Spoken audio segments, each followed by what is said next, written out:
अस्सलाम वालेकुम ख़ातिन हज़रात, मैं हूँ इसरार अहमद कसाना। ख़ातिन हज़रात, आपको मालूम है कि भारत में दिल्ली के इर्द-गिर्द बहुत बड़ा एक इवेंट चल रहा है, ख़ास तौर पे फार्मर्स प्रोटेस्ट के हवाले से। और उसमें हम देख रहे हैं कि कमी नहीं आ रही है, उसकी शिद्दत में इज़ाफ़ा होता जा रहा है।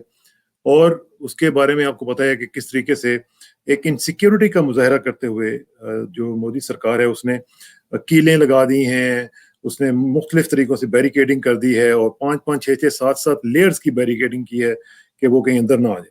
तो ये अपने ही लोगों के खिलाफ इतनी इनसिक्योरिटी क्यों है? फिर उसके बाद हमने देखा कि जो इंटरनेशनल लेवल पे कुछ लोगों ने उसके ट्वीट्स के अंदर ज़िक्र किया, उसके ऊपर इतना हल्ला-बुल्लू क्रिएट हुआ, इतना बड़ा रिएक्शन गवर्नमेंट की तरफ से आया और फिर बॉलीवुड के लोगों की तरफ से और फिर जो मुख्तलिफ जो फ़िल्म स्टार्स हैं, उनकी तरफ से, क्रिकेटर्स की तरफ से उनको भी एक किस्म का अनलीश किया गया और उनको मुख्तलिफ लोग कहते हैं कि सेम किस्म के जो टेक्स्ट हैं वो दे दिए गए ताकि आप उनको ट्वीट कर सकें।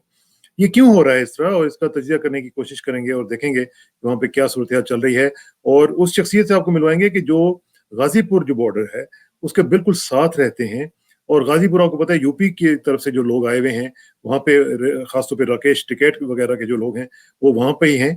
तो उसी हवाले से ज़रा बात करेंगे। हमारे जॉइन कर रहे हैं जनाब डॉक्टर जॉन दयाल साहब दिल्ली से। और डॉक्टर साहब जो हैं ये बहुत बड़ा नाम है अपनी सहाफ़त के हिसाब से, जर्नलिज़्म के हवाले से, फिर एक्टिविज़्म के हवाले से भी और इनका जो स्कॉलरली एस्पेक्ट है, वो भी एक अनक्वेश्चनेबल लेवल पे है। तो डॉक्टर साहब आपका बहुत-बहुत शुक्रिया जॉन भाई।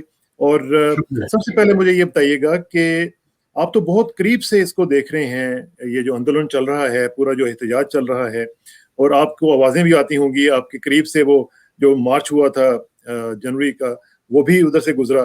तो ये किस तरह इसको आप how do you make of it? नहीं, शुक्रिया आप अपने शो पे लेने के लिए। और यकीनन मैं गाज़ीपुर से 1.5 किलोमीटर दूर और गाज़ीपुर को जो जाता है मेरठ एक्सप्रेसवे, वहाँ से 2 मीटर दूर 200 मीटर दूर रहता हूँ। क्योंकि मैं डायबिटिक हूँ, तो हालाँकि लॉकडाउन तकरीबन हट ही चुका है टोटली हिंदुस्तान में, मगर हमारे जैसी हमारी उम्र के और जो कोमॉर्बिडिटीज़ बीमारियाँ हैं, उनके रहते हुए मैं घर से बाहर नहीं निकलता हूँ। तो जिस दिन ये ट्रैक्टर मार्च था दिल्ली को, 26 जनवरी 2021 हमारा रिपब्लिक डे, तो जब ये शुरू हुआ, हो हल्ला की आवाज़ें आने लगी, ट्रैक्टर्स का इतना हजूम की आवाज़ें आने लगी, तो मैंने अपनी टेरेस पे जाके देखा क्या हो रहा है। वहाँ से एक्सप्रेसवे दिखता है और वहाँ पे मैंने मार्च देखा कि ट्रैक्टर दर ट्रैक्टर, भारत का झंडा लगाए हुए, औरतें, आदमी पगड़ी पहने हुए लगातार एक्सप्रेसवे से होते हुए दिल्ली की तरफ जा रहे थे और पुलिस उनको रोक नहीं पा रही थी। पुलिस वाले तो उनको दिख नहीं रहे थे, मगर जा रहे थे और घंटों जाते रहे। जब भी मैं बाहर आके देखता, जा ही रहे थे। तो तकरीबन देखा। और क्योंकि मैं गाज़ीपुर में रहता हूँ, तो जब दिल्ली में इंटरनेट बंद हुआ पहली बारी 26 जनवरी को ही, और यूपी वालों ने भी कर दिया इंटरनेट बंद, तो आस-पास के 8-10 दोनों एरियाज़ के डिस्ट्रिक्ट्स में इंटरनेट नहीं था या बिल्कुल ना के बराबर था। तो हमारा भी इंटरनेट गायब हो गया था। तो हमको पहली बार महसूस हुआ कि कश्मीर में, जहाँ पे कई महीनों तक, क्या कह सकते हैं सालों तक इंटरनेट नहीं है, उन पे क्या बीतती होगी। मगर क्योंकि मेरे पास फाइबर था, तो तब भी रह के कुछ ना कुछ कहीं से, और मैं 2 या 3 कंपनियों पे रखता हूँ क्योंकि हाँ, मेरी बेटी भी सहाफ़ी है। माशाल्लाह। तो हाँ, तो हमारे मिला के हमारे पास 3 किस्म के इंटरनेट है और उनमें कोई ना कोई चलता ही रहता है, चाहे कितनी भी कोशिश की जाए। तो इंटरनेट हमारे पास था क्योंकि मेरी बेटी अपने काम कर रही थी। तो हमने बड़े जी, करीबी से देखा हुआ है। और फिर जैसे हमने उसके बाद देखा, फिर हम एनडीटीवी पे गए, जहाँ पे दिखाया जाता है। बाकी टीवी स्टेशंस तो सरकारी टोटली नौकरी-चाकरी में लग गए हैं। तो वहाँ पे फिर हम जाके हमने, जो बाकी जगह कन्फ्रंटेशंस हो रहे थे, टिकरी बॉर्डर पे, हरियाणा बॉर्डर्स पे जो हो रहे थे, और फिर बाद में लाल किले पे जो हुआ, फिर आँखों देखी हमने, सेकंड हैंड देखी वाया टेलीविज़न। ठीक है। तो अभी अभी जो आप देख रहे हैं इसको फिर जिस तरीके से ये अनफोल्ड हुआ उस दिन 26 जनवरी वाले दिन कुछ लोगों की डेथ भी हुई वहाँ पे और उसका भी ज़ाहिर है कि कोई असर नहीं हुआ गवर्नमेंट के ऊपर। गवर्नमेंट बिल्कुल बात करने के लिए तैयार नज़र नहीं आती है और अब तो बिल्कुल ऐसी कोई उम्मीद भी नहीं लग रही कि फौरी तौर पे कोई बातचीत होगी। तो अब इसमें से क्या बरामद होगा, क्या चीज जो है वो आप समझते हैं कि इसमें से निकलेगी अगर खुदा ना खास्ता कोई क्रैकडाउन होता है, जिस तरह कि अभी देखे ना नेलिंग हो गई है, बैरिकेड्स इससे लग बड़ा गई। क्रैकडाउन क्या होगा? हाँ नहीं, लेकिन अभी भी तो देखे ना, अभी अगर वहां पे ये तो अभी चंद लोगों की हत्या हुई और वहां पे हमने देखा कि बहुत सारे मसाइल हुए, लेकिन जिस तरह अभी वहां पे लोग चार्ज्ड हैं और जिस तरह उनके ऊपर हुआ उसका देखें, नौजवान लोग हैं, कुछ भी कर सकते हैं, कुछ भी रिएक्शन में लोग आ सकते हैं, गवर्नमेंट कुछ कर सकती है, तो ये उससे बेहतर ही है कि उससे उनसे बातचीत कर ली जाए। मैं 3 चीज़ आपसे कहना चाहता हूँ। पहली चीज़ तो यह है कि किसानों के जो डिमांड्स हैं, उनके जो हकूक हैं, बिल्कुल जायज़ है और उसको सपोर्ट या वो हकूक सिर्फ पंजाब या हरियाणा या उत्तर प्रदेश के सिर्फ किसानों के नहीं है। हर प्रांत के, हर इलाके के, हर इकोसिस्टम के हिंदुस्तान में हकूक बराबर ही है, क्योंकि मार्केटिंग की बात है। खून पसीना किसान करता है और अरबों साल से कर रहा है, जब से इंसान बना है। उसको उसका पैसा मिलना चाहिए। ये नहीं हो कि भूचाल आया, सूखा पड़ा और वो कंगाल हो गया और खुदकशी कर बैठा है। और उनके हकूक का सपोर्ट भी यूनिवर्सल है, हिंदुस्तान के हर कोने में और अब दुनिया के हर कोने में है। ये तो क्योंकि बाय द वे जॉन भाई, आज भी एज वी स्पीक, आज भी एक किसान ने सुसाइड की है। नहीं, मैं बता रहा हूँ, किसान हर रोज या बीमारी से एजिटेशन के दौरान या डिप्रेशन में खुदकशी कर रहा है। और अभी तक 20 तकरीबन 100 के करीब कांड हो चुके हैं, ऑलमोस्ट ऑल ओवर इंडिया। मगर इसके पहले मैं कुछ दूसरी बात कहता, मैं कहता इनका सपोर्ट यूनिवर्सल है, क्योंकि इसको मैं जोड़ूंगा। आपने जो बात कही कि अगर ये अचानक फट गया गुस्सा तो क्या होगा, तो हर जगह एजुकेशन हो रहा है। चक्का जाम हुआ, कहीं कम कहीं ज़्यादा, हर जगह हुआ। हर प्रांत से किसानों ने, वर्कर्स ने, मिडिल क्लास ने, प्रोफेशनल्स ने इनका सपोर्ट किया। जिस संस्था का मैं कभी सदर था, ऑल इंडिया कैथलिक यूनियन, जो एशिया का आप कह सकते हैं कैथलिक समाज का लेटी का सबसे बड़ा और पुराना मूवमेंट है, 101 साल अच्छा। पुराना मूवमेंट है। हमने हिंदुस्तान की 14 भाषाओं में लाइव फेसबुक पे सपोर्ट किया है। ये हमारे लिए अनप्रेसिडेंटेड है, हर भाषा में, ताकि ये लोगों को यकीन हो जाए कि सिर्फ हिंदुस्तानी, उर्दू, पंजाबी में बात नहीं हो रही है, क्योंकि टीवी पे यही 2 भाषा सुनाई दे रही है। कभी कभी जब अंग्रेजी भाषा सुनाई देती है तो भाजपा के, बीजेपी के, आरएसएस के लोग कहते हैं कि वे बाहर के लोग हैं, क्योंकि किसान अंग्रेजी थोड़ी बोलता है। मगर किसान मलयालम बोलता है, तमिल बोलता है, तेलुगु बोलता है, कन्नड़ बोलता है, तुलु बोलता है, कोंकणी बोलता है, गुजराती बोलता है, मराठी बोलता है, उर्दू बोलता है कश्मीर में। और उन सब भाषाओं में हमने सपोर्ट जाहिर किया। ये सिर्फ एक सिंबॉलिक था, मगर इसका भी कुछ एक बात है। तो यहाँ पर पहली बात है, किसान गुस्से में बहुत है मगर शांति प्रिय। अभी भी लाल किले पे भी शांति रही, वो झंडा बदतमीजी हुई, हम, मगर वो शांति थी। किसी ने कोई तलवार नहीं लगाई, किसी ने कोई भाला नहीं भोंका, किसी ने कोई हल नहीं किया, किसी ने ट्रैक्टर से किसी को नहीं मारा। और जो एक कत्ल हुआ, जिसको गार्जियन के वैज्ञानिक कह रहे हैं कि वो शूट आउट था, हिंदुस्तान के पुलिस कह रही है कि नहीं था, वो भी पुलिस की तरफ से था, किसी और ने नहीं किया उसको, उसने खुदकशी के लिए अपने आप को गोली नहीं मारी। तो ये तो आज की तारीख में भी उनका भी दावा और मेरा भी दावा है कि ये इंसरेक्शन नहीं है, ये प्रोटेस्ट है, इंसरेक्शन नहीं है। तो ये जो उसको लिंक किया जा रहा था यूएस कैपिटल का जो इंसरेक्शन हुआ था, तो आप कह रहे हैं कि वो वाली बात बिल्कुल गलत थी। वो जो लिंक कर रहे हैं वो बददिमाग, कुड़मग्स और अनपढ़ लोग हैं। वहां पर राइट विंग क्रिश्चियन अपोलॉजिस्ट और फंडामेंटलिस्ट और ट्रम्पिस्ट ने अपने ही लोगों के खिलाफ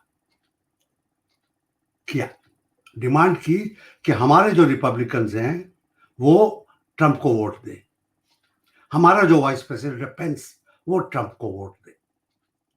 वो डेमोक्रेट्स के खिलाफ थोड़ी कर रहे थे, डेमोक्रेट्स का लार्जर कॉन्टेस्ट था कि इन्होंने इलेक्शन चोरी कर लिया। मगर उस दिन का था, ट्रंप ने क्या बोला था, मेरे साथियों तुम जाओ कैपिटल पर और ये प्रेशर लगाओ, ये सपोर्ट करो कि जो रिपब्लिकन्स हैं वो वोट ठीक से दे। वाइस प्रेसिडेंट पेंस को ठीक से थे। वहां पे नारा क्या लगा था? अपने ही आदमी के खिलाफ वाइस प्रेसिडेंट को फांसी दो। हाँ, ये नहीं लगा था कि बाइडेन को फांसी दो या हैरिस को फांसी दो। और यहाँ पे तो कोई नारा ही नहीं लग रहा है। वहां पे था attempt to coerce the government to change governance, to change the entire election को रिवर्स करके। यहाँ पे जो एजिटेशन हो रहा है, सरकार से कहा जा रहा है कि आपने 3 जो किसान विरोधी कानून बनाए हैं उनको वापस लो, क्योंकि इससे किसान और उसके बच्चे और उसकी औलादे मर जाएंगे और हिंदुस्तान भूखा रह जाएगा। ये इनकी डिमांड है, फेयर प्राइस की डिमांड है। इनको कंपेयर करना तो चॉक एंड चीज जिसमें अंग्रेजी में कहते हैं कि आप दूध को पानी से कंपेयर कर रहे हो, कि पानी को फेंटे जा रहे हो कि इसमें मक्खन क्यों नहीं निकल रहा है। लेकिन आपकी जॉन भाई जो मोदी सरकार है वो यही कहती है कि ये इंसरेक्शनिस्ट हैं, ये सेपरेटिस्ट हैं, ये ट्रेटर्स हैं, कितने कितने बुरे जो लेबल्स हैं वो लगाए गए हैं किसानों के बारे में, और उनको कहा गया कि ये देशद्रोही हैं, ये हैं, ये वो कर रहे हैं, ये खालिस्तान के साथ मिले हुए हैं, ये सब कुछ वो हैं। तो कोशिश तो की जा रही है ना उनको इंसरेक्शनिस्ट बनाने की। तमिल फार्मर कहां से खालिस्तान से मिलेगा? यूपी का हिंदू जाट फार्मर सिख थोड़ी है। पंजाब में खालिस्तान के खिलाफ खास सपोर्ट नहीं है। ये बता रहा हूं, जैसे वहां पे ट्रम्पिस्ट कहलाते हैं, यहाँ पे जो गोदी मीडिया है, यहाँ पे जो गोदी पॉलिटिशियंस हैं, यहाँ पे जो गोदी इंटेलेक्चुअल्स हैं, वो गॉबल्स, हिटलर के गॉबल्स से बाकायदा उसकी औलाद कहला सकते हैं आप, कि एक झूठ को 1 लाख बारी बोलो या 1 लाख लोगों से बोलो तो सच हो जाएगा, मगर सच थोड़ी होता है। सही बात।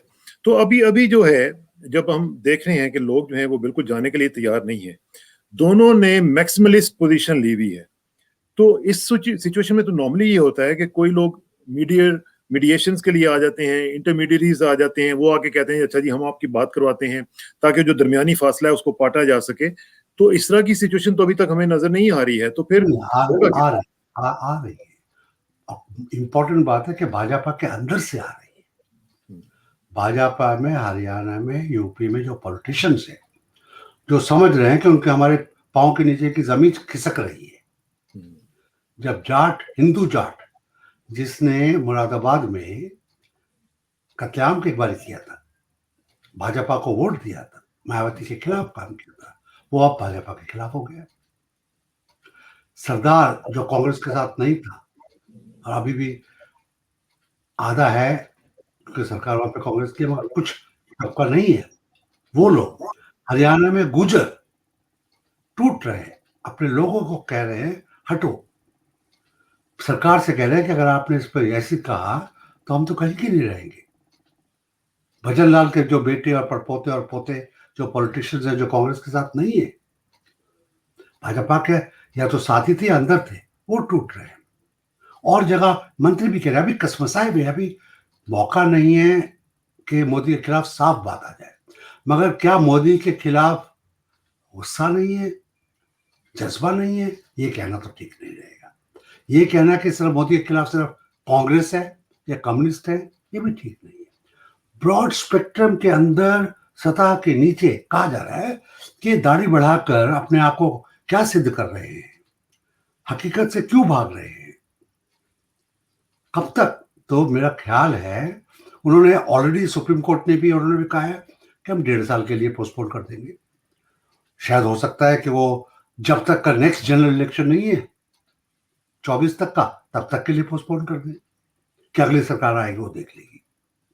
वो भी एक तरीके से मानना ठीक रहेगा, दोनों की नाक बच जाएगी। तो अभी मेरा ख्याल है अंदरूनी बात हो रही है कि इनकी नाक भी बची रहे।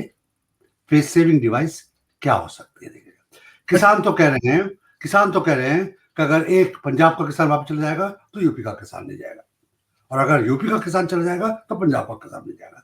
अभी तक जो 2 बड़े तबके हिंदुस्तान की राजधानी के आसपास हैं, जाट हिंदू और जाट सिख और गुजर, ये किसान के जो बड़े बड़े किसान भी हैं, छोटे किसान भी हैं, जमीन ही किसान भी, इनके पास जमीन भी नहीं है, छोटे छोटे टुकड़े वाले, वो सब अभी इकट्ठे हैं। और दिल्ली के कैपिटल को अभी भी फिजिकली रोके हुए हैं। उसकी वजह से मीडिया में है, इंटरनेशनल आंखों में है, आपकी डिस्कशन हो रहा है। ऐसे डिस्कशन मेरा ख्याल है 20 जगह हो रहे हैं, हर जुबान में हो रहे हैं, हर इंटरनेशनल टेलीविजन स्टेशन पे कोई ना कोई जाके बोल रहा है। अच्छा, अभी आपने थोड़ी देर पहले दाढ़ी का जिक्र किया, तो ये मुझे जरा बताएं कि मोदी साहब ने ये दाढ़ी बढ़ाई रही, इसकी कोई खास वजह है? कोई इसकी रिलीजियस कॉनोटेशन है, या कुछ वो इस वक्त किसी खास ट्रांस में है? क्या सिचुएशन क्या है? मैंने तो दाढ़ी यूं बढ़ाई थी कि जब मैं जवान था अच्छा लगता था, काली दाढ़ी थी और ऐनक पहनता था और चमक के दूर से पता लगता था जॉन दयाल आ रहा है। दाढ़ी फैशन स्टेटमेंट होता था। और या फिर साधु संतों का, वैराग्यों का, चाहे वो कैथलिक हो या मुसलमान हो या कुछ। मुसलमानों का भी है, थोड़ी दाढ़ी रखते हैं। सऊदीया के लोगों को देखिए, वहाँ के बादशाह लोग भी छोटी सी दाढ़ी रखते हैं, कई फुल दाढ़ी रखते हैं। सरदारों ने 84 के बाद फुल दाढ़ी रखनी शुरू की, उसके पहले वो सिम को चिपकाते थे वगैरह वगैरह। दाढ़ी या तो धार्मिक स्टेटमेंट है जैसे मुसलमानों में या सरदारों में, या जैसे नेवी में है, फैशन है अंग्रेजों की नेवी के हिसाब से, क्योंकि 6 महीने समुद्र पे कहाँ दाढ़ी बढ़ाएंगे सुबह सुबह, वहां पे दाढ़ी होती थी। या मेरे जैसे लोग हैं, फैशन। तो मोदी जी ना तो फैशन परिस्ता है, ना योगी हैं, ना संत साधु हैं। वो अपनी दाढ़ी बढ़ाते हैं पॉलिटिकल मूवमेंट्स के हिसाब से। उनकी जो बेसिक दाढ़ी थी, जो कि कह सकते हैं कि जवानी के जमाने से 20-30 साल के जब थे तब से है, वो छोटी दाढ़ी थी जो 2 साल पहले तक थी, कोविड के पहले थी। उन्होंने अचानक क्यों बढ़ानी शुरू की? वो सोच रहे थे कि अब उम्र हो रही है, 70 के पास जब पहुंच रहा हूँ, अब लगना चाहिए मेरे को कि मैं भी सन्यासी बन रहा हूँ, वैराग्य हो गया है, मेरे को किसी से कुछ लेना देना नहीं है, अंबानी से नहीं लेना, अदानी से नहीं लेना, कुछ नहीं लेना। मैं साधु बन गया हूँ, जो मैं कहूँगा लोगों को मानना पड़ेगा, क्योंकि ये आकाशवाणी है। इसी वजह से मेरा ख्याल है बंगाल में इलेक्शन होने हैं, गुरुदेव रविंद्रनाथ ठाकुर की लंबी दाढ़ी थी, उसका भी थोड़ा सा हो सकता है। इसकी वजह से वो सब लोगों की निगाह में बुजुर्ग लगते हैं, लोग अपने आप आंखें झुका लेते हैं, वो भी हो सकता है। तो ये दिखावा है बेसिकली। ठीक। उसके नीचे इनके भी गाल आपके जैसे हैं, और अगर मैंने कभी 50 साल से शेव नहीं किया, मैं कर दूं तो मेरे भी होंगे। इनके पेट में दाढ़ी है, सबसे बड़ी बात ये है। सही है। अच्छा, दूसरा ये बताइए कि आज ही वहाँ पे आसाम में, चूंकि आपको पता ही, आप अभी जिक्र भी कर रहे थे, आसाम और वेस्ट बंगाल के इलेक्शंस आने वाले हैं, तो उसमें उन्होंने, मोदी साहब ने जो मैसेज दिया है वो ये कहा है कि ये जो फार्मर्स का सिलसिला चल रहा है, ये एक इंटरनेशनल कॉन्स्पिरेसी है, भारत को बदनाम करने के लिए, भारत की जो तरक्की है उसको डिग्रेड करने के लिए। और साथ ही हमने देखा, इसको मैं साथ ही लिंक कर रहा हूँ उस इंटरनेशनल जो कि ट्वीटिंग का सिलसिला हुआ, जिसमें हमने देखा रिहाना का नाम आया, फिर हमने देखा कि कैमला हैरिस की नीस का नाम आया, बहुत से लोगों के नाम आए, डेविड शर्मन का नाम आया। तो ये जो लोग हैं, इसके ऊपर जिस तरह का रिएक्शन आया है, उसको आप किस तरह देख रहे हैं? 2 बातें हैं। अगर मैं कहूं, और मेरे जैसे भाई कई लोग कह रहे हैं कि फार्म लॉज भी एक इंटरनेशनल कॉन्स्पिरेसी है, क्योंकि इंडिया की मार्केट्स को अचानक, फार्म मार्केट्स को खोल देता है, कॉन्ट्रैक्ट फार्मिंग को खोल देता है। तो ये भी हो सकता है कि जैसे इंटरनेशनल ऑयल सीड्स की मार्केट की वजह से मलेशिया के सारे पहाड़ खराब हो गए हैं, वहाँ पे पाम ऑयल कहीं सिर्फ आपको हवा से पेड़ दिखते हैं। और कई देशों में, साउथ लैटिन अमेरिका में, अमेरिकन मार्केट्स की वजह से उनकी खेती के जो ट्रेडिशनल खेतियां थी, उनके अपने जो थे, सब खत्म हो गए हैं। बीफ की वजह से लैटिन अमेरिका एक तरीके से एक गैसेस का हॉट हाउस बन गया है, क्योंकि कुछ मोनोपोलीज गेहूं को, चावल को, मांस को, चीनी को, रबर को मोनोपोलाइज करते हैं। तो इसको भी एक part of international liberalisation, IMF funded conspiracy कह सकता हूं मैं, कहना मांगू तो, और शायद कहूंगा भी। इनका कहना है कि भारत को बदनाम करने की कॉन्स्पिरेसी होती है। भारत खुद दूसरे देशों में कहता है यहाँ पे खराबी है, पाकिस्तान में सरदारों को, हिंदुओं को, मुसलमानों को मारा जा रहा है, आपकी बात ट्रम्प सरकार, हम अपने कानून बदल देंगे कि पाकिस्तान से कोई भी गैर मुस्लिम हिंदुस्तान आए, वो हिंदुस्तान का पासपोर्ट उसको मिल जाएगा। या भारत ने कानून बनाया। अमेरिका में, कनाडा में एक सिख, एक हिंदू के साथ कुछ हो जाए, भारत सरकार बोलती है। बांग्लादेश में, मलेशिया में, इंडोनेशिया में, कहीं पे भी कुछ और अभी जरूर अभी बोलना भी बर्मा में, चाहिए, मोस्ट रिसेंटली बर्मा में। और बोलना भी चाहिए, बोलना भी चाहिए, क्योंकि मैं और आप भाई हैं, शक्ल मिला लीजिए, ना मैं बंदर लगता हूँ ना आप बंदर लगते हैं, दोनों इंसान लगते हैं, हम सब भाई हैं। वासुदेव कुटुंबकम भारत का एक नारा है कि जो जिसका दिमाग है, जिसका जहन है, जिसका दिल है, उसके लिए पूरा देश, पूरा हिंदुस्तान, पूरी दुनिया एक फैमिली है, एक परिवार है, एक कुनबा है।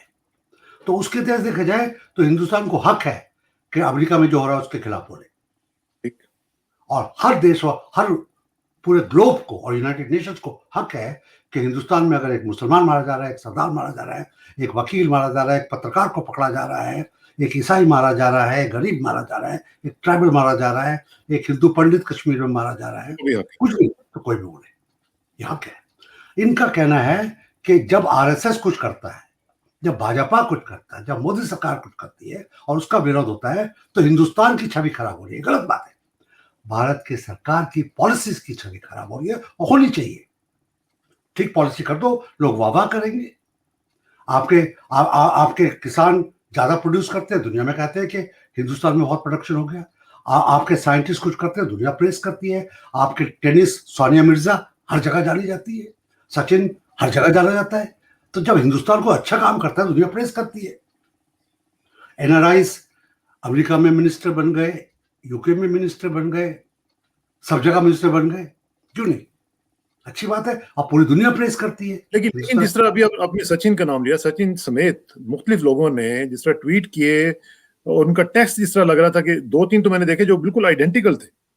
तो इस तरह इन लोगों का क्या तुक था कि ये भी उनको गवर्नमेंट की बिहाफ पे ये बातें करते? गवर्नमेंट और आरएसएस और भाजपा के बिहाफ पे की, उनको जो मटेरियल मिला उनसे मिला, मगर उनका भी हक है बोलने का, क्योंकि अगर एक सचिन ने बोला तो उसकी मुखालफत करते हुए कई क्रिकेटर्स ने बोला, एक एक्ट्रेस ने कनौत ने बोला, तो बॉलीवुड की और टॉलीवुड की और कॉलीवुड की, मतलब बंगाल की और केरला की और तमिलनाडु की और बॉम्बे की और दिल्ली की कई एक्ट्रेसेस ने मोदी के खिलाफ बोला, खुलेआम बोला, आज भी बोल रही है। तो इनका भी हक है बोलने का, उनका भी हक है। और जो ट्रोल आर्मी है, जो इनके कॉल सेंटर्स हैं आरएसएस के, भाजपा के, वो तो सब लोग जानते हैं। वो तो वही ग्रामर का मिस्टेक भी रिपीट करते हैं। और रहा जहां तक, हालांकि मैंने कहा है कि सचिन तेंदुलकर, लता मंगेशकर जो बोलते हैं उनका हक है, मगर तब भी अगर आप मेरे से किसी और प्रोग्राम में पूछेंगे कि ये लोग क्यों सरकार का हक बोलते हैं, या वो कनेडियन इंडियन एक एक्टर है क्यों, तो कुछ तो है कि इनकी जो ट्राइबल इंस्टिंक्ट्स हैं, इनकी जो कास्ट इंस्टिंक्ट्स है, एस्टैब्लिशमेंटेरियन है। और दूसरा, ये दौलतमंद लोग हैं। तीसरा, कईयों ने सरकार से इनाम पाया है, टैक्स रिलीफ पाई है, कार इंपोर्ट की है 2 करोड़ के, उसके ऊपर टैक्स रिलीफ मांग रहे हैं, या फिर गुनहगार हैं और सीबीआई के अंदर आ रहे हैं। तो वो तो मैं एक मजबूरी मानता हूँ, उनको कोई ये नहीं कह सकता कि उन्होंने खुले दिल कहा है। ठीक। अच्छा, फाइनली जॉन साहब, इसमें मैं चाहता हूँ कि थोड़ा सा हम उनके बारे में बात कर लें, प्रोफेसर डीएन झा के बारे में, जो कि 3 दिन पहले उनकी डेथ हो गई। तो उनके बारे में भी कहा जाता है कि ही wouldn't make any statement without sound empirical basis, यानी उनकी स्कॉलरली एस्पेक्ट इतना स्ट्रॉन्ग था, जिनके बारे में कहा जाता है कि he was an iconoclast scholar who made ancient history contemporary. कितनी जबरदस्त बात है उनके बारे में। और ये भी साथ ही है कि उनका, आपको पता ही है कि 3 जो हिस्टोरियंस थे उनमें से ये एक थे जिन्होंने फेमस डॉक्यूमेंट 1991 का बनाया था, जिसमें उन्होंने बताया था कि बाबरी मस्जिद का पूरा तफसील से उन्होंने बताया था कि इसके नीचे राम मंदिर नहीं था। और उसकी वजह से फिर आपको पता है उनको बहुत थ्रेट भी आए थे, और बहुत बड़े बड़े थ्रेट आए थे। तो मैं चाहूंगा कि मैं थोड़ा सा, एक ट्वीट है आपकी जाने वाली हैं कृष्णा, ठहरी मैं आपको बताता हूँ, उनका नाम है कृष्णा मेनन, कृष्णन, कविता कृष्ण। बहुत करीबी हाँ, दोस्त है मेरे, किताबें भी मेरी आंख के सामने पड़ी। हाँ, तो वो उन्होंने भी बड़ा अच्छा लिखा है, और उन्होंने कहा है कि वो एक क्लॉसस थे। तो आप यहाँ से अंदाजा लगाइए कि कितना बड़ा एक कंट्रीब्यूशन है उनका। और वो कह रही हैं कि fearless colossus of a historian who refused to be quiet on historical facts। और उसमें उन्होंने ये भी कहा है कि उनके बारे में कि the cow was neither unslayable nor sacred in the Vedic period। ये डॉक्टर डीएन झा ने लिखा, और अपना एक हिंदू होने के नाते उन्होंने ये नहीं देखा कि मैं एक हिंदू हूं तो मैं उसको फॉलो करूंगा, और अनबायस्ड होकर उन्होंने एक बात की। तो ये जो एक हौसला होता है जो एक स्कॉलर में होना चाहिए, आप इसको किस तरह देखते हैं जी? हुजूर, मेरे फेसबुक का भी आप जिक्र कर देते हैं, क्योंकि मैं पहला आदमी था जिन्हें उनके इंतकाल का अच्छा, नहीं मैंने देखा नहीं, I'm sorry। हाँ, मेरे उनके इंतकाल का मैंने पहला था ब्रॉडकास्ट किया, और क्योंकि आपका तो पर्सनल उनकी ताल्लुक भी 3, था ना? हाँ, एक तो मेरे पर्सनल दोस्त भी थे, पड़ोसी भी थे, और उनकी 3 कज़िन्स मेरी इमीडिएट पड़ोसी है, मेरी ही बिल्डिंग में रहती है। और उनका अच्छा। नेफ्यू धीरेन्द्र झा, जो उनकी तरह ही ब्रेव है, हालांकि वो पत्रकार है, जिसने कई किताबें आरएसएस के खिलाफ लिखी है, उसने मेरे को बताया कि मामा का, चाचा का इंतकाल हो गया। मैंने उसी वक्त कर दिया, और हमारी तो बात होती रहती थी, 2 हफ्ते पहले उनसे बात हुई थी। उनका जो काम है, और जो आपने जो पहला जो कोट किया ना, वो इरफान, प्रोफेसर इरफान का, हाँ जी, हाँ जी, 3 लोग जो थे। हाँ, उन्होंने ये लिखा था अपना। इनकी किताबें, इनकी रिसर्च डीडी किसम्बर की रिसर्च की तरह बहुत गहरी थी। ये ब्राह्मण थे, झास बिहार के ब्राह्मण होते हैं, मैथिल ब्राह्मण। तो इनको कोई ये नहीं कह सकता कि ये मुसलमान है, ईसाई हैं, दलित है, और इनकी ब्राह्मणों से झगड़ा है। दूसरा, ये उस पीरियड के एंशिएंट इंडियन हिस्ट्री के ज्ञाता थे, इंडियन हिस्टोरिकल कांग्रेस के सेक्रेटरी रह चुके थे, ये सब था। और इनकी जो एम्पिरिकल रिसर्च है, तो बाकी लोगों ने भी की थी, हाँ। कि हिंदुस्तान में क्या पूरी दुनिया में कोई आदमी सेक्रेट नहीं होता, कोई कोई जानवर सेक्रेट नहीं होता। और जो, जैसे अगर आप मूसा के जमाने की बात करें, हजरत मूसा के, तो जो सेक्रेट चीजें, उसी को तो आप ईश्वर को तो बलि देते हैं, कोई कुत्ता बिल्ली को थोड़ी देते हैं। लेविटिकस में मूसाइक लॉ क्या है कि ऐसा पशु ढूंढे जो आज भी कुर्बानी के लिए, कि जिसमें कोई ऐब ना हो, कोई धब्बा ऐब ना ना हो, हो। कोई दाग ना हो, कोई टांग टूटी हुई ना हो, कोई बाल बांका ना हो जिसका, और उसको आप अपनी सबसे बेशकीमती चीज को खुदा के लिए करिए, जैसे हजरत इब्राहिम ने किया था। यही तो बात है ना। तो उसी का जो इक्विवेलेंट है, उन्होंने कहा था कि वैदिक पीरियड्स में अश्वमेघ घोड़ा और काव की बलि होती थी, इसमें कोई बुरी बात नहीं है। हमारे ट्राइबल्स क्या करते थे, हमारे परदादा क्या करते थे, वो अच्छे करते थे, तो हम उनका कहेंगे कि बड़े अच्छे थे। अगर वो जानवरों की कुर्बानी करते थे, हम क्यों आज की उसमें कबूल करते? हम कहेंगे कि उस जमाने में करते थे, और कई सैकड़ों साल बाद, तकरीबन 1000 साल पहले, अचानक और वजहों से इसको सेक्रेट कर लिया गया, बहुत चीजों को सेक्रेट कर लिया गया, हाँ, हाँ, ठीक। बहुत चीजों को सेक्रेट कर दिया गया। तो झा साहब ने, मगर जो उनकी किताबें निकली और जो उनकी मुखालफत हुई और खून की धमकियां दी गई, उस वक्त जो उन्होंने अपनी बहादुरी दिखाई, वो है बहादुरी। वो असल बात। रिसर्च तो उनकी गहरी थी, बाकी लोगों ने जो रिसर्च की, उन्होंने अपनी रिसर्च को जुटला दिया।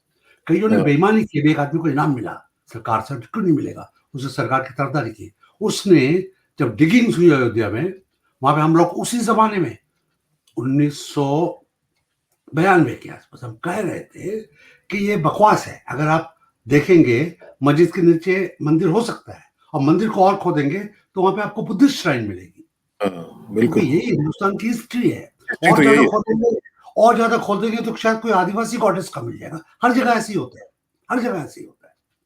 तो ये वहां पे स्टैचू छुपाई गई, ताला तोड़ के बाबरी में स्टैचूज रखी गई। उस बेईमानी को कई आर्कियोलॉजिकल सर्वे वालों ने अपनी मोहर लगा दी, उसके ऊपर बीबी लाल ने लगा दी। तो उससे वो सच बात तो नहीं हो गई। डीएन झा ने अपनी रिसर्च पर, अपने ज्ञान पर, अपने दिमाग पर, अपने जहन पर, और अपनी जो फाइंडिंग्स थी, कहा कि नहीं, मैंने ये देखा है, क्या चश्मदीद बात, गवाह उसका, और उसके लिए मैं डरता नहीं किसी से बोलने में। क्या बात तो है। और ये जो जो उन्होंने जो रिपोर्ट को ऑथर की थी, उसमें मैं थोड़ा सा इसमें बता दूं कि इसमें जिनके साथ को ऑथर की थी, वो सूरज भान थे, अतर अली थे, और आर एस शर्मा थे। और ये आर एस शर्मा और टीएन झा और शिमाली, जो इनके भी शायद गुरु थे, और शुक्ला, ये हमारे पड़ोसी, मेरी सोसाइटी जहां पे मैं रहता हूं, सड़क पार के एग्जैक्ट 12 बजे एकदम बिल्कुल आंख से आंख वहां पे रहते हैं। हिस्टोरियंस की अच्छा, सोसाइटी हमारी अच्छा। है, पत्रकारों की और मीडिया की। आज हाँ। एकदम बिल्कुल सड़क उसके उस तरफ, एक हमारे इस तरफ। तो अच्छा। आप सोच सकते हैं क्या इनका गुर्दा क्या था, किस मट्टी की बनी हुई थी। क्या और बात। वो उन्होंने, जो इनकी थी सोहबत, अपने रिश्तेदारों को दी। कृष्णा झा और धीरेन्द्र झा ने अयोध्या पे किताब लिखी। धीरेन्द्र झा ने साधु समाज जो कर रहा है, जो बाद में गुंडागर्दी भी करता है, जो मिलिटेंट साधुइज्म है, जिसके आजकल यूपी के चीफ मिनिस्टर भी एक नुमाइंदे हैं, उन पे 2 किताबें लिखी हैं। क्या बात। सैफरन आर्मीज की किताबें लिखी हैं। तो ये जो सिलसिला चल रहा है, ये भी उनकी देन है। ये भी उन्हीं की देन है। और इसी तरह के जो लोग हैं वो उम्मीद की किरण है इस तरह के मुख्तलिफ हालात में, जिनके अंदर लोगों को डार्कनेस नजर आती है। ये लोग जो हैं ये उम्मीद का चिराग है। और अल्लाह करे। और ऐसे लोग सब जगह है। अभी मैं कल रात को पढ़ रहा था, अमेरिकन मिलिटेंट क्रिश्चियनिटी के ऊपर बड़े अच्छे रिसर्च आर्टिकल्स आए हैं कि उनसे क्या खतरा है अमेरिका को। और हम जानते हैं कि बाकी जाकिर नाइक के जो मुखालफत हो रही है वो हिंदू क्या करेगा, क्योंकि उसको ज्ञान ही नहीं है। मुसलमान रिसर्चर्स कर रहे हैं ना कि ये कुरान को क्या डिस्टर्ब कर रहे हैं, और भी जो लोग करते हैं कि कुरान शरीफ का, खुदा के शब्द का जो नाजिल हुआ है उसको किस तरीके से तोड़ा मचोड़ा जाता है। और ये हर धर्म में होता है, जो अपने फायदे के लिए उसको इस्तेमाल करने की कोशिश करते हैं। अगर जो जुबान है, जो फैक्ट है, जो हिस्ट्री है, जो थियोलॉजी है, वो तो है ही। बिल्कुल ठीक बात। जॉन भाई आपका बहुत बहुत शुक्रिया। Thank you very much for your insightful analysis. I am really very very obliged. बहुत शुक्रिया। आपसे इंशाल्लाह राब्ता रहेगा। और अपनी दुआ में आखिर दाढ़ी का भी कुछ अच्छा चले, आपके पेट में दाढ़ी नहीं है ना, कम से कम ये तो अच्छी बात है। मेरा हाजमा ठीक है। हाजमा ठीक है। चले, बहुत बहुत शुक्रिया sir. Thank you very much. Have a wonderful day. इंशाल्लाह आपसे राब्ता रहेगा। बहुत शुक्रिया। Thank you very much.